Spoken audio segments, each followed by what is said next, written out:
Nous allons travailler ici sur la notion de limite d'une fonction composée. Alors avant de commencer, je vous invite à regarder la vidéo que je vous mets à l'écran. C'est une vidéo dans laquelle on a travaillé déjà sur les notions de fonctions composées, où nous avons défini la notion de fonction composée et puis vu déjà différents exemples. Donc ici, il va s'agir notamment de déterminer des limites comme celles que je vais vous proposer ici, comme la limite quand x tend vers plus l'infini de la racine carrée de 3x plus 1 sur x moins 1. Donc cette fonction f, définie sur 1 plus l'infini par f de x égale racine carrée de 3x plus 1 sur x moins 1, est bien la composée d'une fonction u suivie par une fonction v, ou d'une fonction u par une fonction v, la fonction u étant définie par u de x égale 3x plus 1 sur x moins 1, suivie de la fonction v, qui a grand x, associe v de x égale racine carrée de x. Et cette fonction f peut bien se noter v rond u, est bien la composée finalement de u par la fonction v, puisque v de u de x, c'est racine carrée de u de x, on remplace le grand x ici par la quantité u de x, et u de x est égal à 3x plus 1 sur x moins 1, donc on obtient v de u de x qui est égal à racine carrée de 3x plus 1 sur x moins 1, qui correspond bien à la fonction f. Donc notre fonction f est bien la composée de la fonction u ici, suivie de cette fonction v.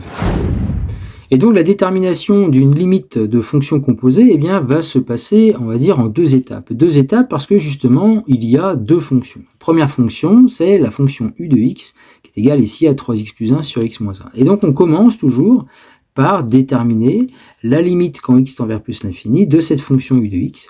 Donc on va déterminer la limite de 3x plus 1 sur x moins 1 quand x tend vers plus l'infini. Alors il se trouve que le numérateur ici, 3x plus 1 tend vers plus l'infini, le dénominateur x moins 1 tend aussi vers plus l'infini sur plus l'infini, c'est une forme indéterminée.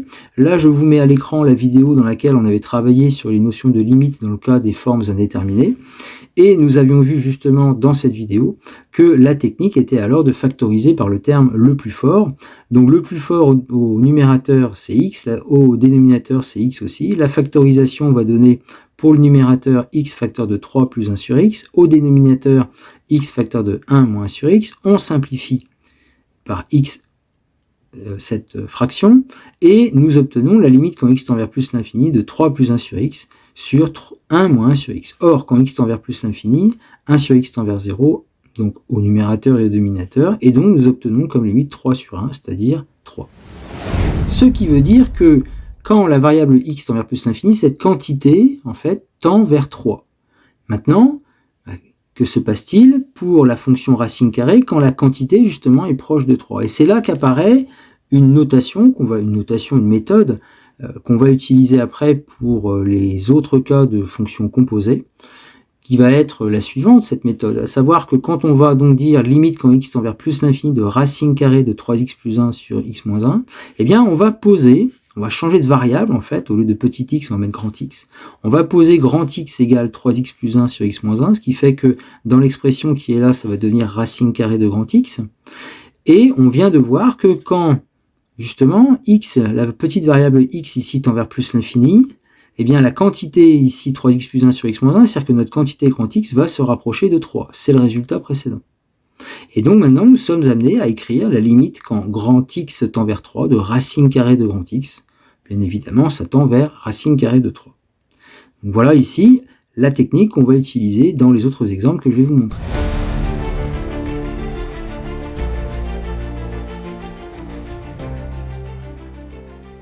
Alors cette rédaction et cette méthode en fait se justifient à l'aide de la règle que je vous présente maintenant, qui nous dit que si une fonction u a pour limite b quand x tend vers a, comme ici par exemple notre fonction u de x, quand x tendait vers plus l'infini, sa limite c'était 3. Si maintenant la deuxième fonction, la fonction v, se rapproche tend vers c, quand sa variable x tend vers b, comme ici, la limite quand x tend vers 3, donc le 3 qui était ici, de la racine carrée de x, se rapprocher de racine de 3. Ce que nous donne cette règle, c'est que la limite de la composée, c'est-à-dire la limite de v de u de x, quand x tend vers a, va se rapprocher justement de c. Notamment ici, dans l'exemple présenté, la limite quand x tend vers plus l'infini de racine carrée de 3x plus 1 sur x moins 1, qui est la composée, qui correspond à v de u de x, va alors se rapprocher justement de racine de 3.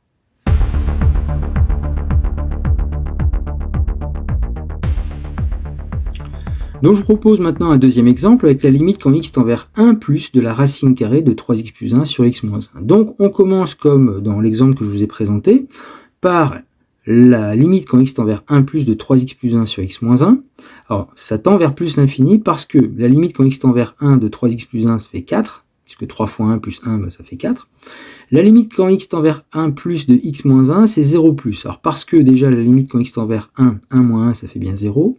Or, il se trouve que quand on regarde la limite quand x tend vers 1 plus, c'est-à-dire des valeurs qui sont un peu plus grandes que 1, au niveau de la variable, eh bien, ça veut dire que x moins 1 est proche de 0, mais par des valeurs positives, puisque quand on dit x tend vers 1 plus, ça veut dire qu'on se rapproche du nombre 1, mais par des valeurs qui sont un peu plus grandes que 1. Donc, x moins 1, quand x tend vers 1 plus, tend vers 0 plus, et par opération sur les limites, 4 divisé par un nombre qui est proche de 0 dans les nombres positifs, eh bien ça va tendre vers donc plus l'infini. On aura donc après, au niveau de la rédaction en ce qui concerne la composée, la limite quand x tend vers 1 plus de racine carrée de 3x plus 1 sur x moins 1, donc on va poser grand x égale 3x plus 1 sur x moins 1, l'écriture ici va donc devenir racine carrée de grand x, et comme on vient de voir que quand x tend vers 1 plus, la quantité 3x plus 1, c'est-à-dire sur x moins 1, c'est-à-dire la quantité grand x va tendre vers plus l'infini, on aura donc la limite quand grand x tend vers plus l'infini de racine carrée de grand x. Or, cette limite-là, c'est plus l'infini. Donc la limite quand x tend vers 1 plus de racine carrée de 3x plus 1 sur x moins 1, c'est plus l'infini.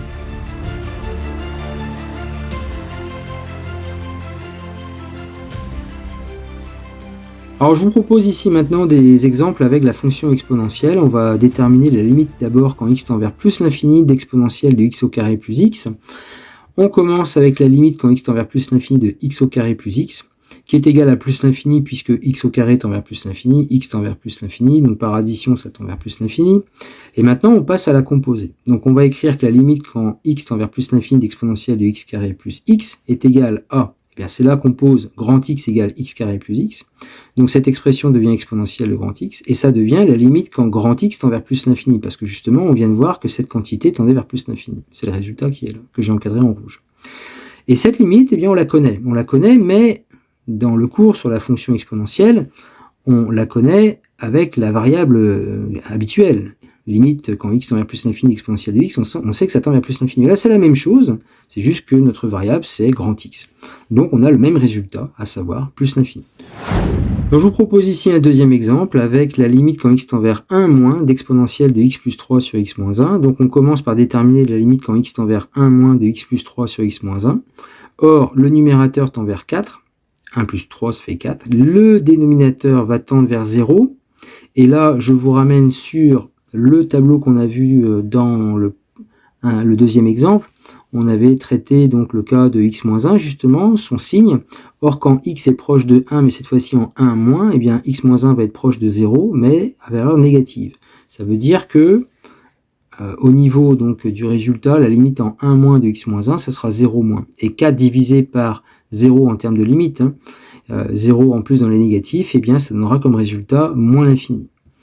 Donc ça nous donne au niveau de l'écriture, la limite quand x tend vers 1 moins d'exponentielle de x plus 3 sur x moins 1, on pose grand x égale x plus 3 sur x moins 1, donc on arrive à l'expression exponentielle grand x, mais cette fois-ci, grand x va tendre vers justement moins l'infini.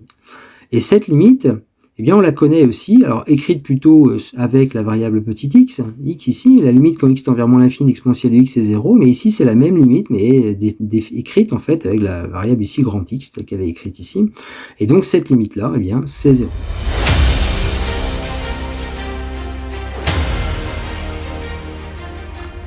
Alors avant de voir un dernier cas, eh bien je vous propose ici un exercice, vous avez deux limites à déterminer. Vous pouvez essayer de les faire, faites pause sur la vidéo, vous avez la correction juste après. Alors le premier exemple, la limite quand x tend vers plus l'infini d'exponentielle moins 2x carré plus 1. On commence par déterminer la limite quand x tend vers plus l'infini de moins 2x carré plus 1, ça fait moins l'infini. Puis nous passons donc à la composée, la limite quand x tend vers plus l'infini d'exponentielle moins 2x carré plus 1, donc ça sera la limite en posant grand x égale moins 2x carré plus 1, la limite quand grand x tend vers moins l'infini d'exponentielle de x, et son résultat c'est 0. Pour ce qui est du deuxième exemple, on va d'abord s'intéresser à la limite d'exponentielle moins 2x plus 5, qui est la partie où il y a une fonction composée. Donc la limite en moins l'infini d'exponentielle moins 2x plus 5, on commence par regarder la limite en moins l'infini de moins 2x plus 5, donc ça tend vers plus l'infini. Puis on écrit que la limite en moins l'infini d'exponentielle moins 2x plus 5, on pose grand x égale moins 2x plus 5, ça devient la limite quand grand x tend vers plus l'infini ici, c'est le résultat obtenu juste avant, d'exponentielle grand x, et ça nous donne plus l'infini. Et maintenant, nous pouvons conclure en disant que la limite en moins l'infini de moins 3x plus 1 fois exponentielle moins 2x plus 5, alors le premier terme ici tend vers plus l'infini, le deuxième terme tend vers plus l'infini d'après ce qu'on vient d'obtenir, et plus l'infini fois plus l'infini, bien ça fait plus l'infini.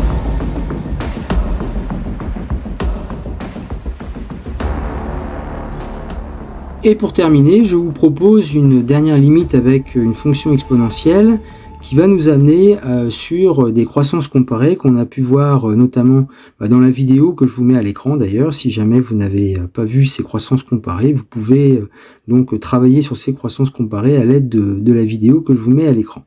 Alors cette limite, la limite quand x tend vers plus l'infini de x exponentielle moins 2x, donc on va regarder d'abord ce qui se passe au niveau de la fonction composée qui est ici, exponentielle moins 2x, donc la limite quand x tend vers plus l'infini de moins 2x c'est moins l'infini.